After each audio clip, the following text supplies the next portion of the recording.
Chapter 5, Prayers by Akrura.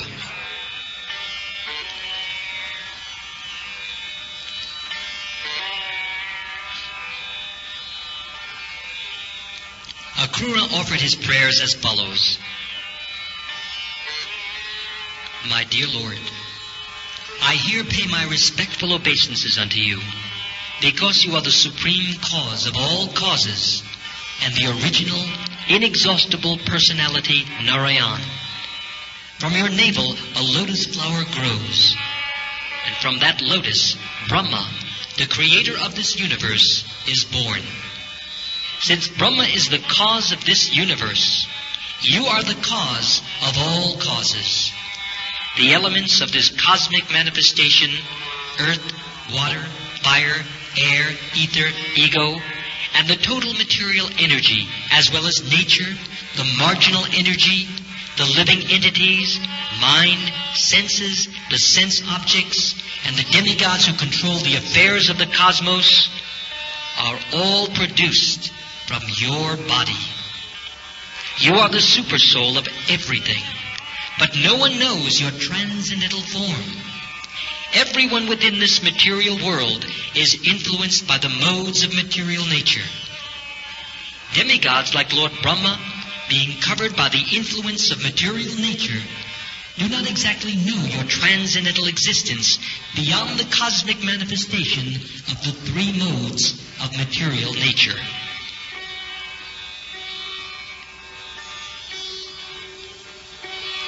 Great sages and mystics worship you as the Supreme Personality of Godhead, the original cause of all living entities, all cosmic manifestation, and all demigods. They worship you as all-inclusive. Some of the learned Brahmins also worship you by observing ritualistic ceremonies. They offer different kinds of sacrifices in the names of different gods. And there are others also who are fond of worshiping transcendental knowledge.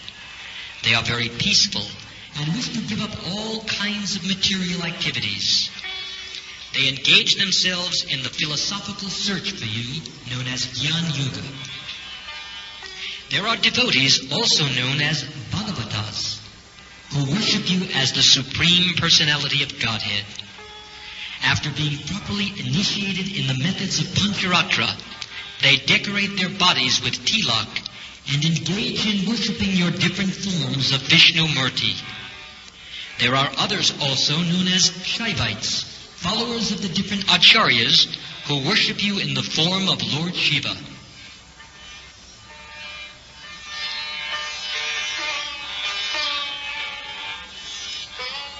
It is stated in the Bhagavad Gita that worship of demigods is also indirectly worship of the Supreme Lord. But such worship is not orthodox, because the worshipable Lord is the Supreme Personality of Godhead, Narayan. Demigods such as Brahma and Shiva are incarnations of the material qualities, which are also emanations from the body of Narayan. Actually, there was no one existing before the creation except Narayan, the Supreme Personality of Godhead. The worship of a demigod is not on the level with worship of Narayan. Akrura said, although the minds of those who are devotees of the demigods are fixed on a particular demigod, because you are the supersoul of all living entities, including the demigods, worship of demigods indirectly goes to you. Sometimes after flowing down from the mountains during the rainy season, small rivers fail to reach the sea. Some reach the sea and some do not. Similarly, the worshippers of the demigods may or may not reach you. There is no guarantee. Their success depends on the strength of their worship.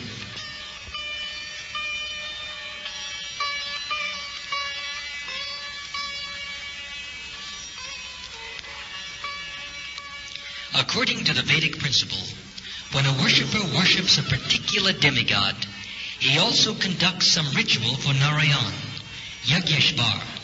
For it is mentioned in Bhagavad Gita, that demigods cannot fulfill the desires of their worshippers without the sanction of Narayan or Krishna. The exact words used in the Bhagavad Gita are Mayaiva Vihitan Hitan, which mean that the demigods can award some benediction after being authorized by the Supreme Lord. When the demigod worshipper comes to his senses, he can reason as follows. The demigod can offer benediction only after being empowered by the Supreme Lord. So why not worship the Supreme Lord directly?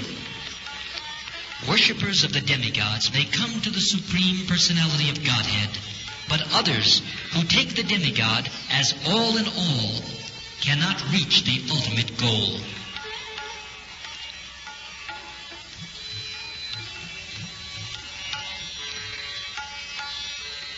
Akrura continued to pray, My dear Lord, the whole world is filled with the three material modes of nature, namely goodness, passion, and ignorance. Everyone within this material world is covered by these modes, from Lord Brahma down to the immovable plants and trees. My dear Lord, I offer my respectful obeisances unto you, because you are beyond the influence of the three modes. Except for you, everyone is being carried away by the waves of these modes. My dear Lord, fire is your mouth. The earth is your feet. The sun is your eye. The sky is your navel. And the directions are your ears. Space is your head. The demigods are your arms. The oceans and seas are your abdomen. And the winds and air are your strength and vitality. All the plants and herbs are the hair on your body. The clouds are your hair. The mountains are your bones and nails. The days and nights are the twinkling of your eyelids. Prajapati, the progenitor, is your genitals. And the rains are your semen.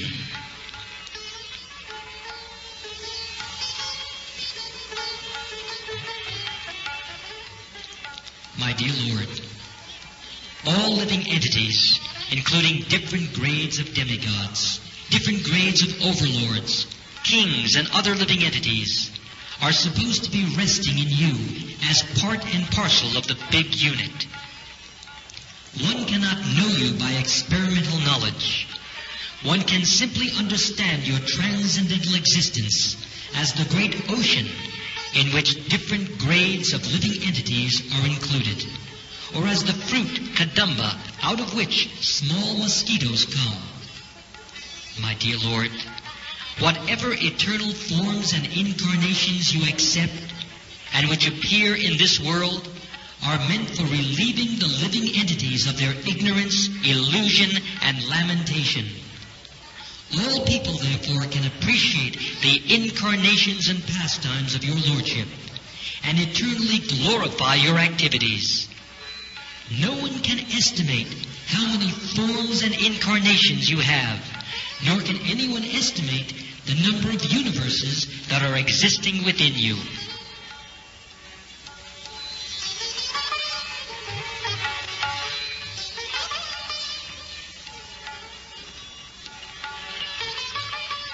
Let me therefore offer my respectful obeisances unto the incarnation of fish, who appeared in devastation, although your Lordship is the cause of all causes.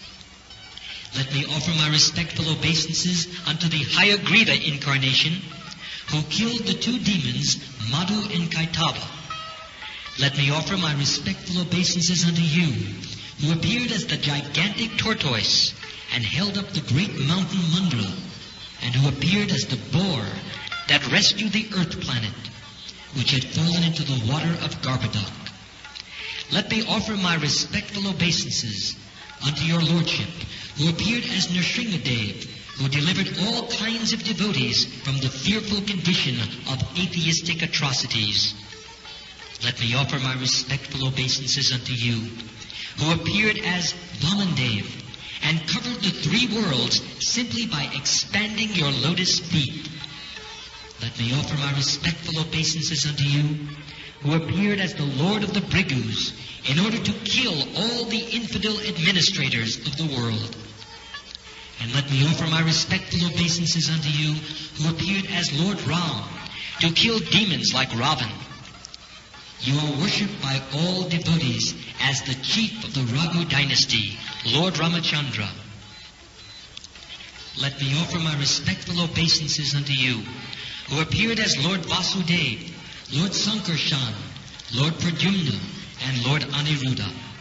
Let me offer my respectful obeisances unto you, who appeared as Lord Buddha to bewilder the atheistic and demoniac. And let me offer my respectful obeisances unto you, who appeared as Kalki to chastise the so-called royal order, degraded to the abominable condition of the Mlechas, who are below the jurisdiction of Vedic regulative principles.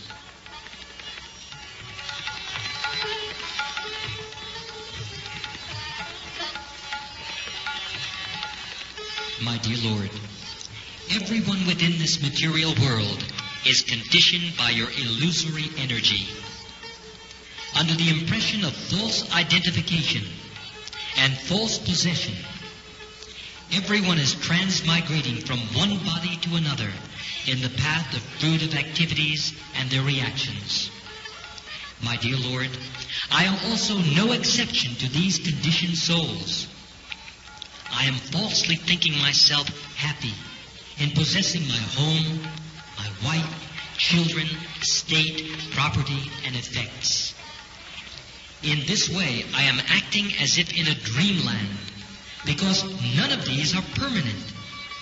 I am a fool to be always absorbed in such thoughts, accepting them as permanent and true. My dear Lord, due to my false identification, I have accepted everything which is non-permanent, such as this material body, which is not spiritual and is the source of all kinds of miserable conditions. Being bewildered by such concepts of life, I am always absorbed in thoughts of duality, and I have forgotten you, who are the reservoir of all transcendental pleasure. I am bereft of your transcendental association, and am just like a foolish creature who goes in search of water in the desert, leaving the water spot, which is covered by water-nourished vegetables. The conditioned souls want to quench their thirst, but they do not know where to find water. They give up the spot where there is actually a reservoir of water and run into the desert where there is no water.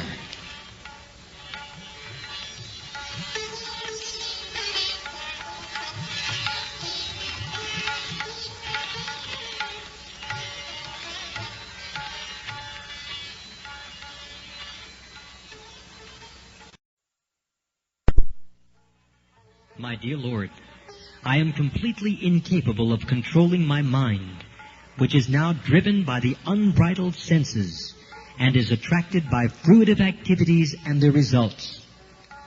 Therefore, my intelligence is very much miserly. My dear Lord, your lotus feet cannot be appreciated by any person in the conditional stage of material existence. But somehow or other, I have come near your lotus feet, and I consider this to be your causeless mercy upon me. You can act in any way because you are the supreme controller.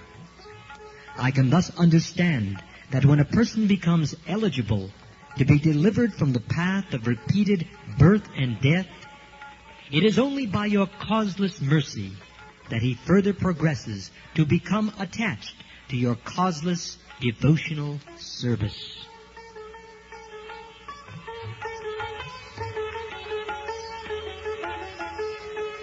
Akrura fell down before the Lord and said, My dear Lord, your transcendental eternal form is full of knowledge.